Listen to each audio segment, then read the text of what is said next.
నమస్తే, welcome to our channel. నేను మీ పద్మావతి. ఈరోజు మనతో పాటు ప్రముఖ ఆధ్యాత్మికవేత్త, జ్యోతిష్య బ్రహ్మ, వాస్తు పండితులు బ్రహ్మశ్రీ ఉమామహేశ్వర సిద్ధాంతి గారు ఉన్నారు. మరి ఆయనతో మాట్లాడి ఏప్రిల్ నెల రాశి ఫలితాలు ఏ విధంగా ఉన్నాయనేది తెలుసుకునే ప్రయత్నం చేద్దాం. మరి మీరు కూడా వీడియోని ఎక్కడా కూడా స్కిప్ చేయకుండా పూర్తిగా చూసేయండి. నమస్కారం గురువుగారు. ఆయుష్మాన్ భవ.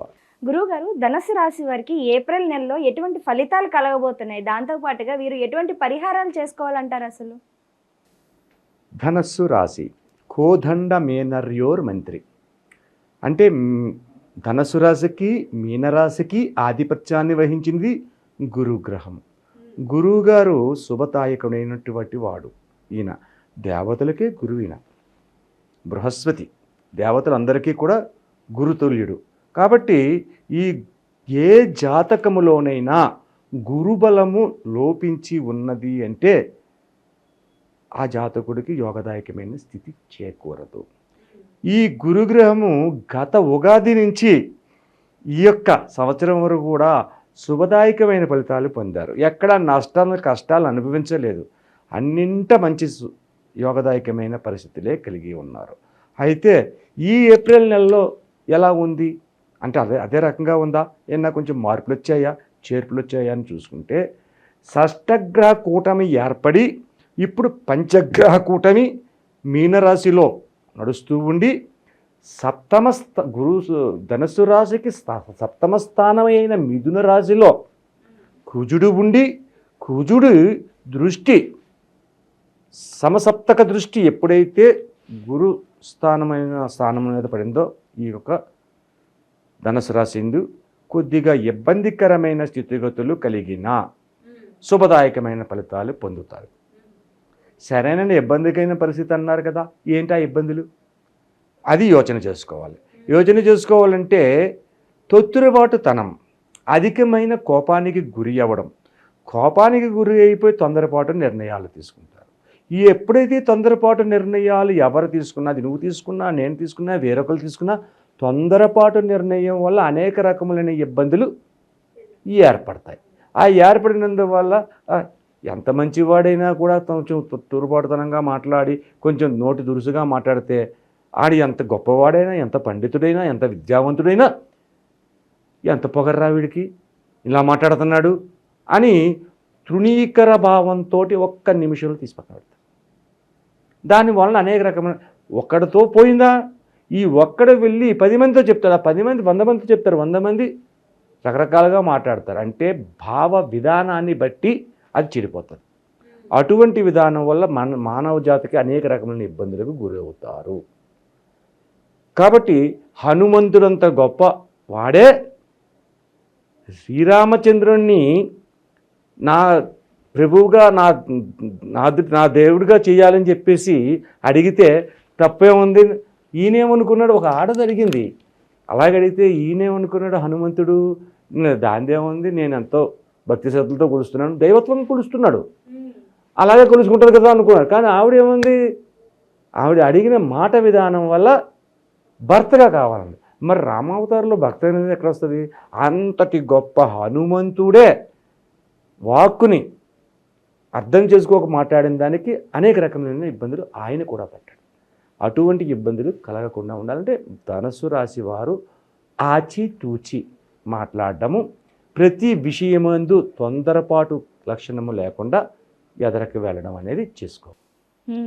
అయితే గురువు గారు, మరి ఈ ధనుస్సు రాశి వారికి మరి ఎటువంటి విషయాల్లో అంటే లైక్ ఇప్పుడు కొంతమంది వ్యాపారం పెట్టుకోవాలి అనుకుంటారు నూతనంగా, వారికి ఎలా ఉంటుంది? లేకుంటే వ్యాపారం ఆల్రెడీ ఉండి వారికి ఏ విధమైన ఫలితం ఇస్తుంది అంటారు? అసలు ధనుస్సు రాశిలో ఉన్న వాళ్ళకి గురువు ముఖ్యముగా చెప్పవలసింది ఏంటంటే చతుర్విధ ఫలప్రదాత.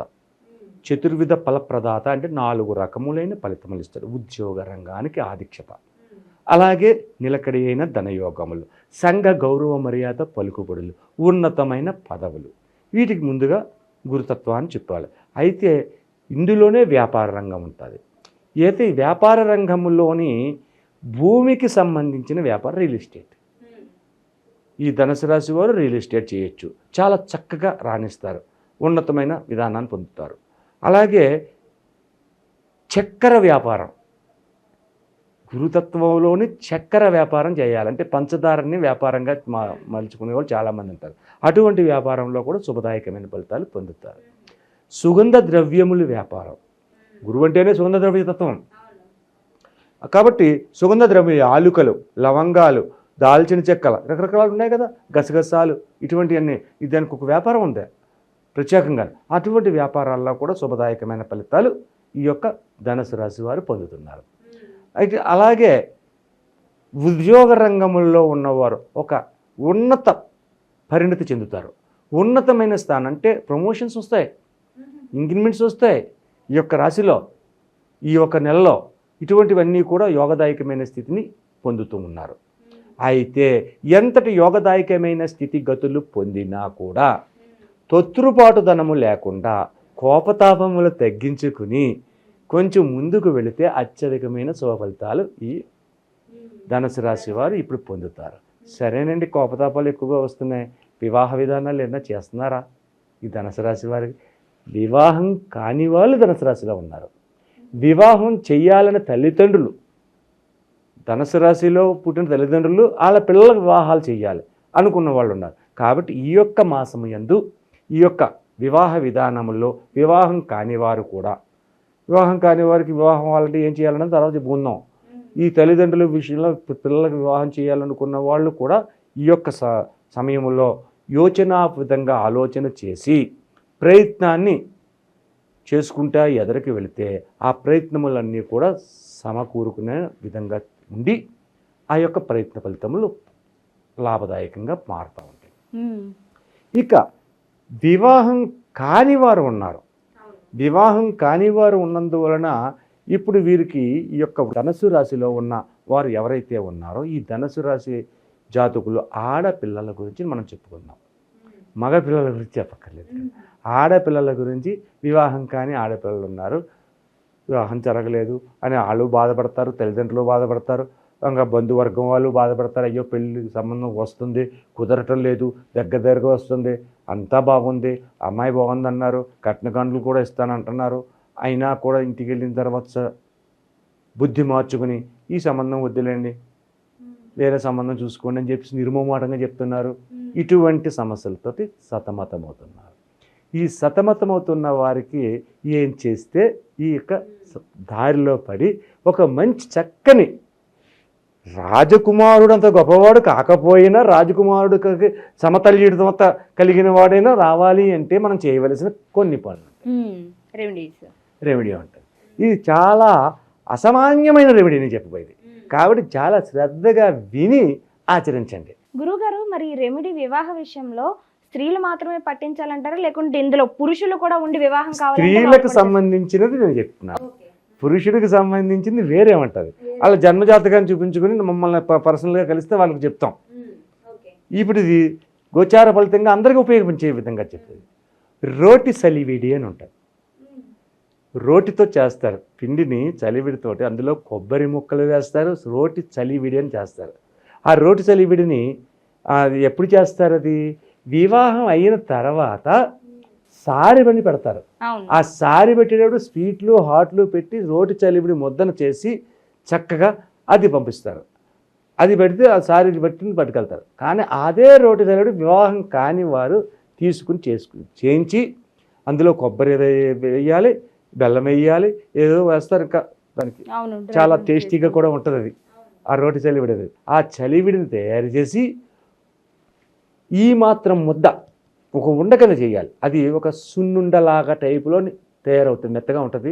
చాలా ఈ మాత్రం ఉండాలి, బొత్తిగా ఇంత కాదు, కొద్దిగా ఈ మాత్రం చేతిలో పెడితే పట్టాలి అన్నట్టుగా ఉండి ఆ ఉండలా చేయాలి. ఆ ఉండల చేసి చక్కని అరటిపళ్ళు, 2 అరటిపళ్ళు, 2 తమలపాకులు, 2 తమలపాకుల్లో ఈ రోటి చలివిడి 2 అరటిపళ్ళు వేసి పెద్దలైన వారి వంటి వివాహం అయినటువంటి పెద్దలైన వారు ఆడవారు ఉంటారు, ఆడవారి దగ్గరికి పిలిచి ఇంటికి ఒక 11 మందిని పిలిచి భోజనం పెట్టి వాళ్ళకి మీకు వీలైతే రవికిల గుడ్డ కూడా ఒకటి అందులో పెట్టి ఈ 11 మందికి వాయినాన్ని ఇవ్వాలి. అరటిపళ్ళు 2 పెట్టాలి, 2 తమలపాకులు పెట్టాలి, ఒక ఒక్క పెట్టాలి, ఈ రోటి చలివిడి పెట్టాలి. ఈ రోటి చెలుబడి పెట్టి వారి చేతుల్లో పెట్టి వాళ్ళ కాళ్ళకి మొక్కాలి. వాళ్ళ కాళ్ళకు మొక్కితే ఇలా 11 మందికి భోజనాన్ని పెట్టి ఇలాంటి రోటి చెలుబడిని పెడితే వివాహం కాని ధనస్సు రాశి వారిలో ఉన్న వారి గురించి నేను చెప్తున్నాను. వివాహం కాని ఆడపిల్లలు ఎవరైతే ఉన్నారో చక్కగా వివాహం కుదరడం జరుగుతుంది.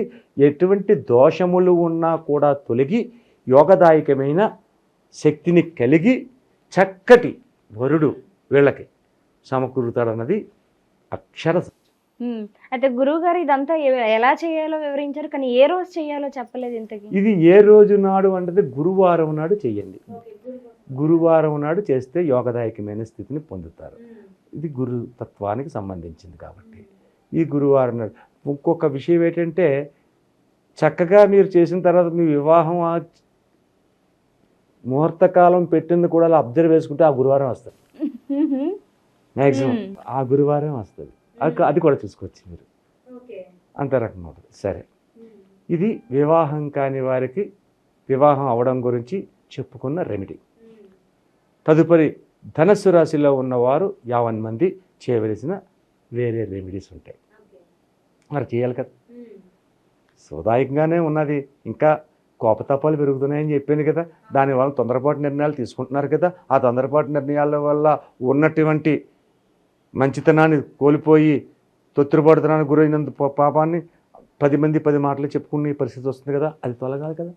అది తొలగాలంటే ఈ ధనుసు రాశి వారు ఏమి చేస్తే తొలుగుతుంది అన్న దాంట్లో శివాభిషేకాన్ని చేపించండి. ధనస్సు, మకర, కుంభ, మీనరాశులకి శివతత్వాన్నే తీసుకోవాలి. శివాభిషేకాన్ని చేపించండి.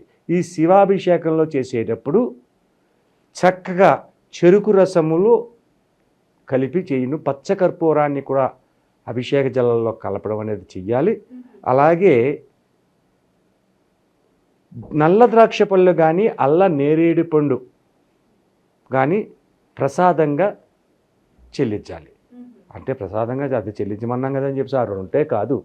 కొబ్బరికాయ కొట్టండి, అరటిపళ్ళు పెట్టండి, యాపిల్ పళ్ళు పెట్టండి, అలాగే ద్రాక్ష పళ్ళు కూడా నివేదనగా చేయండి. చేయించిన తర్వాత ఆ యొక్క ప్రసాదాన్ని ఒక 4-5 మీ చేతుల మీదుగా చేస్తే దోష పరిహారాలు తొలగి యోగదాయకమైన స్థితిని ఈ ధనుసు రాశి వారు పొందగలరు. అలాగే ఈ యొక్క ధనుసు రాశి వారికి ఆదాయ వ్యవహారాలు, రాజపూజ్య వ్యవహారాలు కూడా ఉన్నాయి. ఆదాయ వ్యవహారాలు చూసుకుంటే ఆదాయం 5, వ్యయం 5, రాజపూజ్యం 1, అవమానం 3 అయినా కూడా యోగదాయకమే, శుభదాయకమైన పరిస్థితుల్లో వీళ్ళు ఉన్నారు. చాలా చక్కగా వివరించారండి. అన్నిటినీ మించి ఈ వివాహ విషయంలో ఈ స్త్రీలకు ఏదైతే ఉందో రెమెడీ చాలా చక్కగా ప్రతి ఒక్క మహిళ కూడా చేసుకునే విధంగా వివరించారు. ధన్యవాదాలు గురువు. ఆయుష్మాన్ భవ.